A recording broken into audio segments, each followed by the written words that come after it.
Como si fuera la pintura de un artista, el paisaje nocturno de las ciudades modernas está iluminado con luces de diferentes colores e intensidades.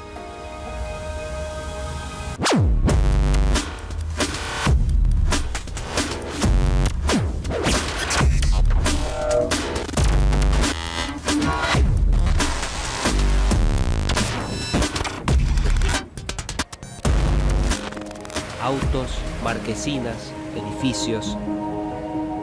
Gracias a la electricidad podemos prolongar las actividades durante la noche.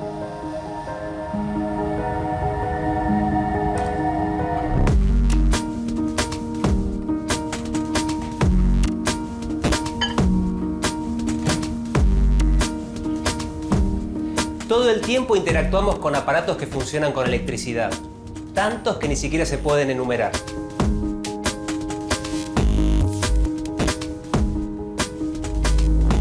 Ese universo que se activa con cables y con enchufes tiene sus propias leyes y sus mediciones. Historia de una dimensión encendida. O la versión de los metrólogos en la mayor de las tensiones.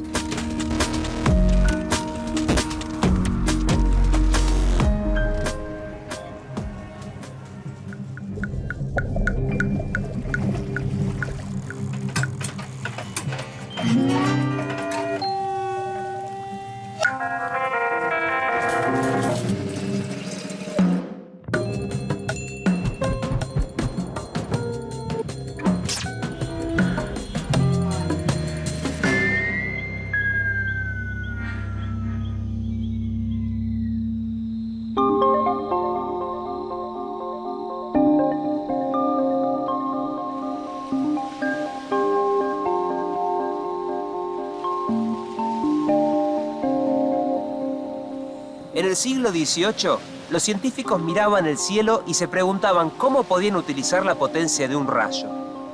Lo lograron. Solo 100 años más tarde, los metrólogos discutían en qué unidades debían medirse las magnitudes eléctricas. Hacia fines del siglo XIX, el sistema métrico decimal original y la convención del metro habían ordenado las mediciones de longitud y masa usando las unidades metro y kilogramo respectivamente. Rápidamente se incorporó el tiempo usando como unidad el segundo, pero aún no había acuerdo sobre las unidades para medir las magnitudes eléctricas. En 1862, la Asociación Británica para el Avance de la Ciencia formó una comisión para estudiar las unidades eléctricas. Aparecieron diferentes alternativas, como el sistema CGS, y otras basadas en las constantes de proporcionalidad usadas en las ecuaciones que rigen al electromagnetismo. En 1881 se realizó el primer Congreso Internacional de Electricidad en París. Para ese entonces había 12 unidades diferentes de tensión eléctrica, 10 de corriente y 15 de resistencia. En el Congreso de 1893 en Chicago, se establecieron las 3 unidades eléctricas principales. Para la tensión, el volt. Para la resistencia eléctrica, el ohm. Y para la corriente eléctrica, el ampere. Pero todavía existía confusión en estas unidades. Fue al físico e ingeniero italiano Giovanni Giorgi a quien se le ocurrió que a las magnitudes de la longitud, el peso y el tiempo, establecidas en la convención del metro, se les agregara la de la corriente eléctrica. La idea de Giorgi se adoptó en 1946. Así se determinaron 4 unidades de base: el metro, el kilogramo, el segundo y la recién llegada, el ampere. Más tarde se agregarían la candela, el kelvin y el mol.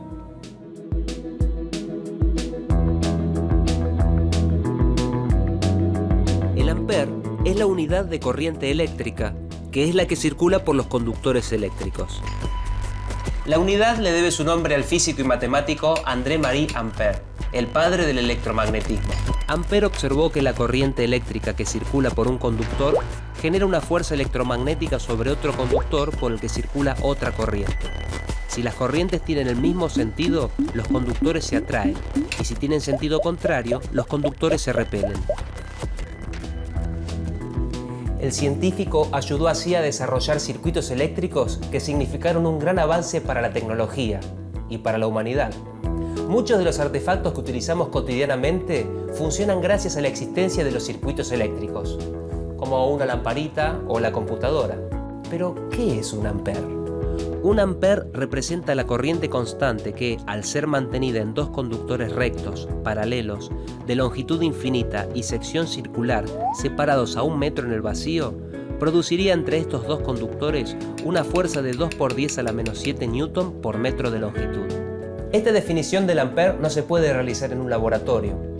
Un conductor es un material que ofrece poca resistencia al movimiento de carga eléctrica. Entonces, ¿cómo conseguiríamos dos conductores rectos, perfectamente paralelos y de longitud infinita? Simplemente no podríamos. Por esta razón, los metrólogos están trabajando en nuevas formas de reproducir la unidad de corriente eléctrica. La corriente eléctrica representa la cantidad de electrones en movimiento que circulan por los conductores en un determinado tiempo. ¿Qué es ese número de 3 cifras que aparece en los productos eléctricos? ¿Qué son los volts?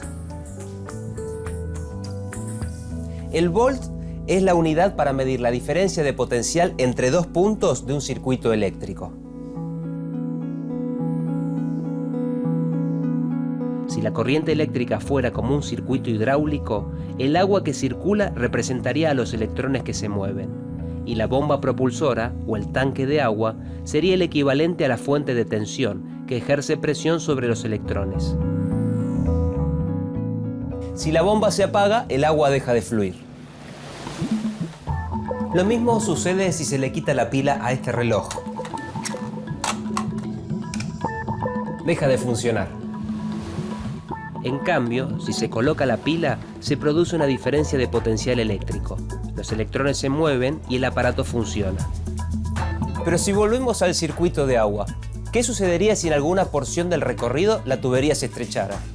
¿O si la manguera se estrangulara? Esto suele pasar en los jardines cuando regamos, ¿no? También le sucedió a un personaje en una vieja película de los inicios del cine. A fines del siglo XIX, los hermanos Lumière filmaron El regador regado, la primera ficción del cine, en la que en solo 45 segundos relata el conflicto entre un jardinero, su manguera y un chico que le juega una broma.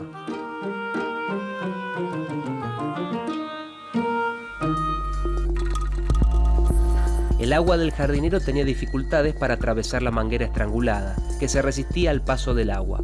Es un buen ejemplo para entender el concepto de la resistencia en un circuito eléctrico. Pero a diferencia del agua, en un circuito eléctrico se genera una caída de potencial en la resistencia y determina la cantidad de corriente eléctrica que circula por el circuito. Para calcular la resistencia, hay que dividir el valor de la tensión aplicada en el conductor por la corriente eléctrica que se genera. El resultado se mide en ohm. Pero ¿cómo se representan un ohm o un volt? Es decir, las unidades de resistencia y tensión eléctricas. Para eso se necesitan patrones de referencia.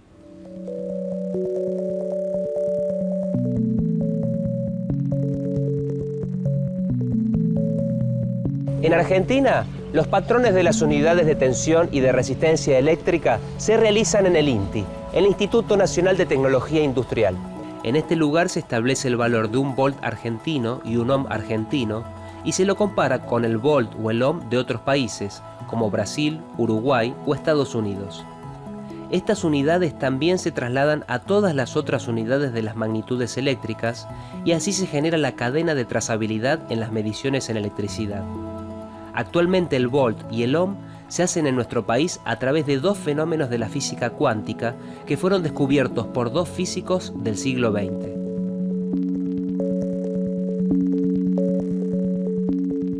Brian Josephson nació en Gales en 1940. A los 22 años descubrió que una supercorriente de electrones podía realizar un pasaje entre dos superconductores separados por un aislante. ¿Existe alguna posibilidad de que esta pelota atraviese los ladrillos de esta pared en vez de rebotar? Claro que no.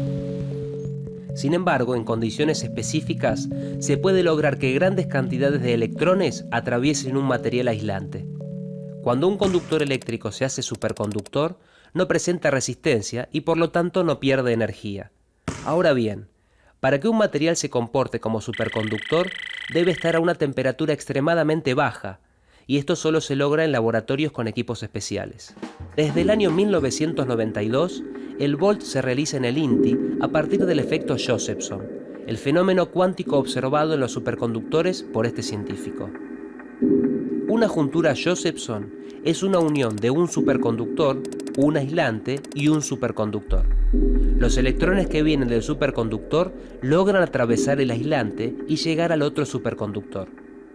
El chip que se utiliza en el INTI tiene conectadas alrededor de 2000 junturas, una a continuación de la otra. Aplicándole al chip una señal de microondas de muy alta frecuencia, se logra una tensión eléctrica muy estable que se puede usar como referencia. Con esta referencia después se calibran los patrones de tensión de estado sólido. Se los conoce como diodos Zener. En 1973, 10 años después de su descubrimiento, el físico Brian Josephson recibió el premio Nobel. A su descubrimiento se lo llamó el efecto Josephson.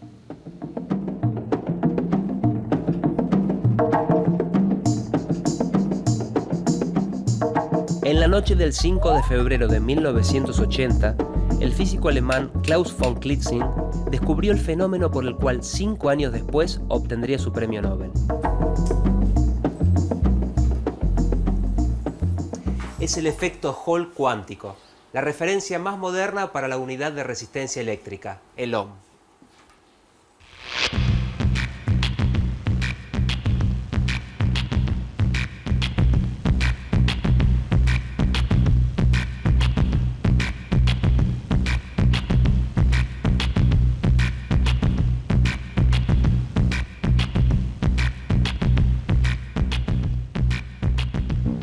Para ver el efecto Hall clásico, solo se necesita un conductor con una corriente que circule en una dirección y un campo magnético que se ubique en forma perpendicular a la corriente y al conductor. El campo magnético produce que las cargas eléctricas negativas se ubiquen en uno de los bordes del conductor, lo cual genera un exceso de carga positiva en el lado opuesto.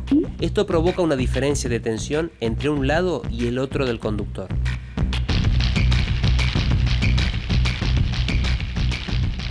El mundo científico reconoció de inmediato la importancia del descubrimiento de von Klitzing. Su trabajo permitió reproducir los patrones de resistencia eléctrica en el laboratorio con muy alta exactitud.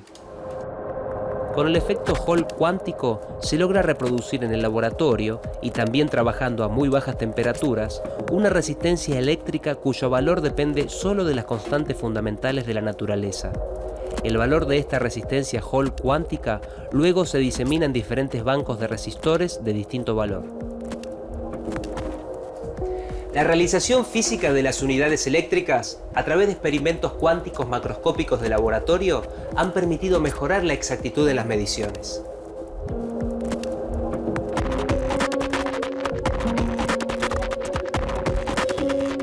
El efecto Josephson y el efecto Hall cuántico juegan un rol muy importante en la modernización del sistema internacional y abren el camino a futuros cambios para la redefinición de nuevas unidades, como ocurre con el kilogramo.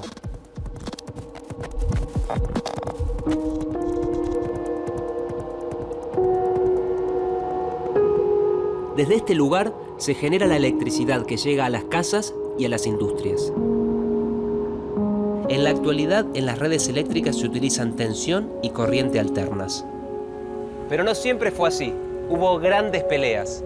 Es que la electricidad despertó pasiones.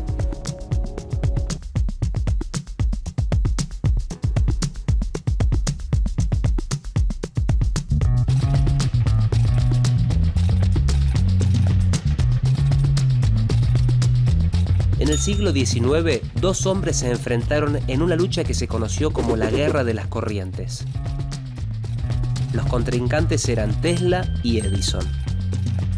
Nikola Tesla nació el 10 de julio del año 1856, en el Imperio Austrohúngaro, actual Croacia. Su carrera comenzó en París, pero rápidamente se mudó a Estados Unidos a trabajar junto a uno de los inventores más importantes de toda la historia, el norteamericano Thomas Alva Edison.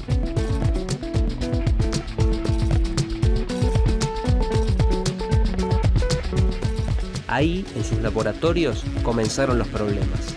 Edison planeaba realizar todo el cableado eléctrico de Estados Unidos utilizando la corriente continua.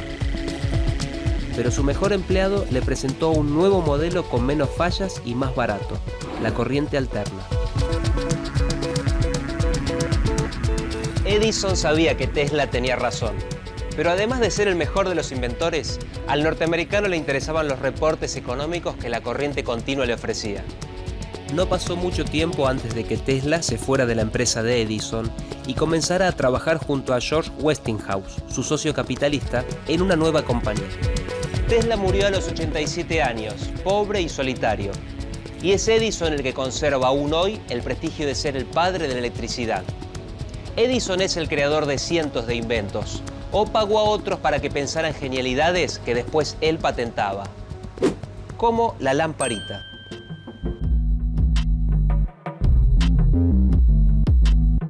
Pero ¿qué tipo de tensión y corriente eléctrica se distribuye hoy en las ciudades? ¿Las que ideó Tesla o las de Edison? La tensión y corriente alternas de Nikola Tesla. La resistencia Hall cuántica, junto con la tensión de referencia Josephson, forman parte de la estructura de mediciones y calibraciones de equipos que trabajan con las magnitudes eléctricas. De esta manera obtenemos excelentes mediciones para que estén muy bien calculados los importes que hay que pagar en las facturas. ¿Cómo sabemos cuánta energía eléctrica se utiliza en la vida cotidiana? Hay que mirar las cuentas todos los meses, claro. Pero además del valor en pesos, ¿qué otra información ofrece una factura de energía eléctrica?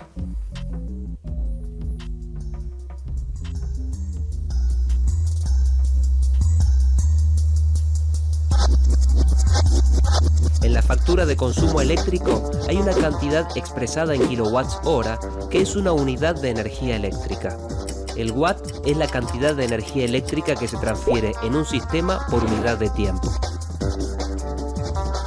Y como la potencia es energía sobre tiempo, si multiplicamos el tiempo por la potencia, se conoce la cantidad de energía que se consume en un periodo determinado. Por ejemplo, una lámpara de 100 watts encendida durante una hora consume exactamente 100 watts por una hora. La unidad de medida se denomina watt-hora. Como los consumos domiciliarios e industriales superan los miles de watts, las empresas que suministran energía eléctrica realizan su facturación en kilowatt-hora, que corresponde a 1000 watt-hora. Entonces, si se mantienen encendidas 10 lamparitas de 100 watts cada una durante una hora, se consumirá un total de 1000 watt-hora. El contador del medidor de energía que registra el consumo indicará entonces 1 kilowatt-hora más. Un dato importante: los aparatos eléctricos como el televisor o la computadora, si están conectados, siguen consumiendo energía aunque estén apagados.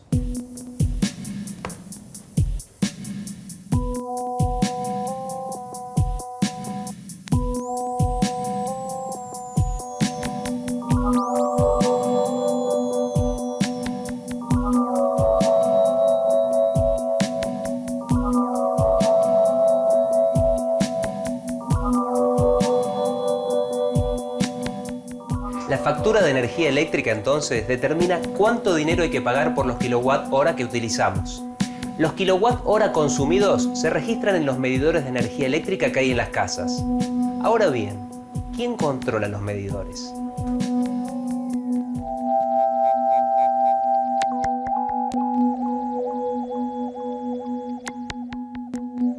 Los metrólogos del INTI trabajan con un equipo de ensayo que les permite calibrar los medidores eléctricos de los domicilios, pero también los que se utilizan en las grandes generadoras o distribuidoras de energía.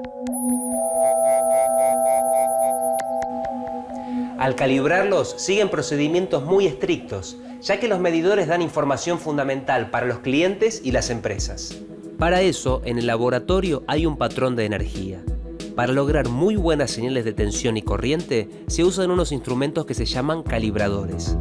Con los calibradores se pueden calibrar a su vez instrumentos digitales y analógicos llamados voltímetros, que miden tensiones eléctricas, amperímetros, que miden corrientes eléctricas, o multímetros, que miden todo tipo de magnitudes eléctricas.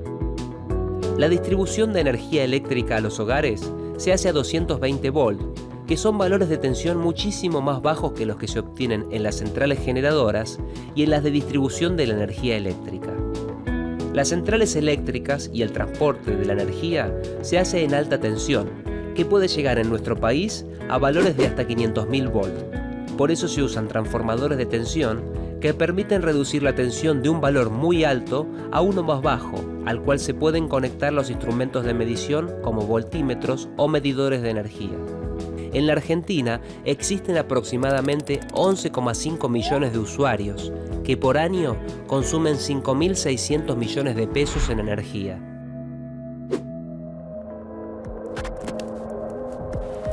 Si los ensayos que se realizan sobre los medidores son imprecisos, los resultados se traducen en grandes pérdidas económicas. Un mínimo error del 1% en la medición de la energía total que se consume significaría que los usuarios pagarían a las empresas 56 millones de pesos más al año. Por esa razón, calibrar los aparatos de mediciones eléctricas es mucho más que un simple procedimiento de rutina. Si se inventara una metáfora de la destrucción del planeta, la catástrofe elegida podría ser la desaparición de las redes de energía eléctrica. Es imposible imaginarlo. Se apagarían las computadoras, los celulares, los televisores, todos los aparatos electrónicos. La realidad hoy se sostiene en cables, circuitos y tomacorrientes. Y medir la electricidad también es una forma de cuidarla. Hay tarea para los metrólogos.